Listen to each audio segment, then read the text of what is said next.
So what's going on, guys? Welcome back to my channel, and as you are watching this, it is my birthday, 14th of November. Bloody great day. So I thought, why not do a video about the vinyl that I most want? Just in case anyone watching wants to buy me anything. I mean, it is a bit late for a wish list, but just thought I'd throw it out there in case any loyal subscriber thinks, you know what, I want to buy that random guy on the internet a vinyl. I'm going to do a few picks just sort of off the top of my head of vinyls that I wish that I owned, that I maybe missed out on back in the day. And yeah, let's see if any of them are the same as you guys as well. So starting off this video, we are going to talk about, of course, Frank Ocean's album Blonde. One of the most, I guess you could say it's infamous. It got released in 2016 on Black Friday, and it was an exclusive release on this like black and white cover, different to the normal cover of the record, and it sold out instantly, and ever since people have always wanted to get it. And the thing is, this is just one of those albums that was unbelievable. I think this is one of the best albums of the last 10 years. So I think people wanted it for that reason as well. But now it's just become such a thing about owning this record on vinyl. Like, this record is so exclusive. It's so well known from a certain target audience. It's just one that everyone wants. So the price has gone up and up and up ever since then. I've seen it for like £700 online on Discogs. It's gone up so much money. And one day I would love to own this. Imagine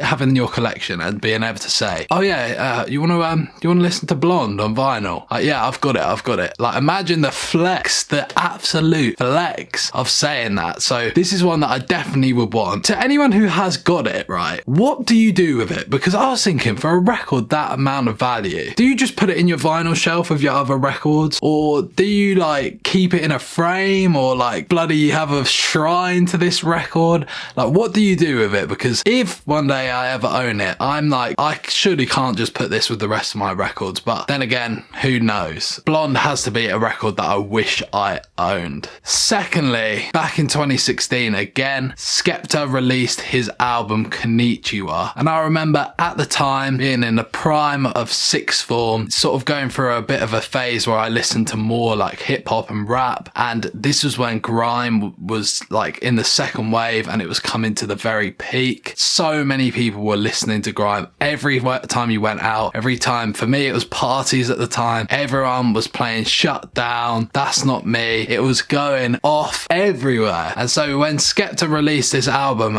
I have so many memories of first listening to this album. But one of the biggest ones was I was in the back of someone's car and everyone was just learning to drive or whatever. So we were squashed in the back of someone's car. There was 4 of us in the back of the car and only 3 seats. So, I mean, pretty dangerous, but what can you do? It was Charlie Sloth's show on the radio. They were just playing one after the other, all going into one another. It was so well mixed. Every song we were like getting gassed. It was amazing. They all sounded amazing. And even when I listen now, I still love this album. It brings me back to that time, but I still think it's a great album. Even songs like Numbers with Pharrell, just brilliant songs, have such a good flow of them. I love them. Obviously at that time, I wasn't really big into vinyl records, but they did have a red vinyl variant of this come out. It just looks so good. It's just a quite standard vinyl, and it's not too expensive either, but it's just one that I really wish I owned because it's just one of my favorite albums. So obviously earlier in the year, you will know that the legendary dance music duo Daft Punk did split up, which I was gutted about. And one vinyl of theirs, 2 actually, but we'll start with one of them, that I had my eyes on before I heard this news, was the Random Access Memories box set. So essentially this is just a giant box set, really thick, sort of like similar size to my Song Machine box set. I'll leave the link for that video in the description, check it out. And it just has like the vinyl, it has CDs, it's got like a memory stick to like the high quality audio versions of the songs. It's got everything to do with this album, and in my opinion this is one of the best and most influential dance music projects ever. It is mega, such an amazingly well produced project. So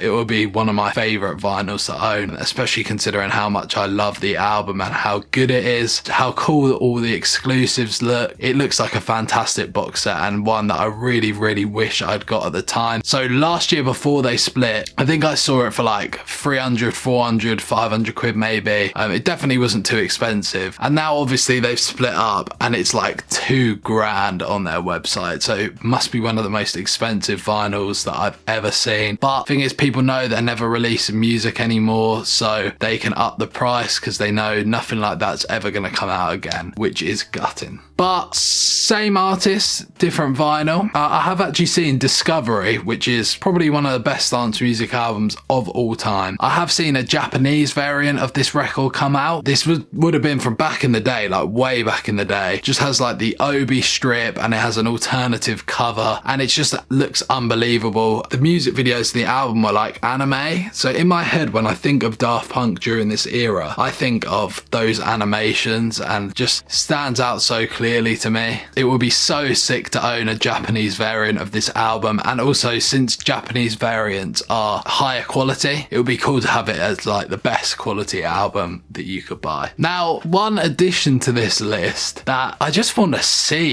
even if you do follow me on TikTok, you will know that one of my most popular videos was about liquid vinyl records. So essentially what this is two pieces of plastic with the grooves of the record in, essentially shut together. Within the grooves they put like liquid, which is usually like oil or something with different colors. The idea is that when it spins there's liquid in it. When you hold it up, obviously the liquid moves and everything, which is amazing. Whenever I first heard about this, I was like, oh my god, does that actually exist? Like, that is fascinating. And I made a video on it which ended up being one of my most popular videos. But I would love to own Demon Days liquid vinyl. I think it would look so cool, and it would be so cool that like one of the videos that sort of blew up my account on TikTok, I'd actually own the vinyl from that video. I'd love to make a video about that vinyl. Yeah, any liquid vinyl, but mainly the Demon Days one, because I think that is an album I love anyway. They're notoriously bad quality. I'd love to test it out, but yeah, I've heard that they're such bad quality. I think that makes me feel like I'd want an album that I actually like, as opposed to, say, like I saw Young Thug release Slime Season, I think it was, Slime Language maybe, on liquid vinyl, and I wasn't so bothered about getting that because I was just like, it's gonna cost a lot of money and it's not an album I'm that bothered about. So yeah, Demon Days liquid vinyl will be top of the liquid vinyls that I want to own, just because I think it would be cool to own something that I've talked about a lot in those videos. So there we go, guys. That is my birthday list. If anyone would like to purchase any of these, then DM me and I'll send you my address. But yeah, in all seriousness, guys, thanks very much for the support here on TikTok. I'm really enjoying doing this at the moment, so yeah, let's see where it goes. Thank you very much for watching, and I will see you in the next one. Peace.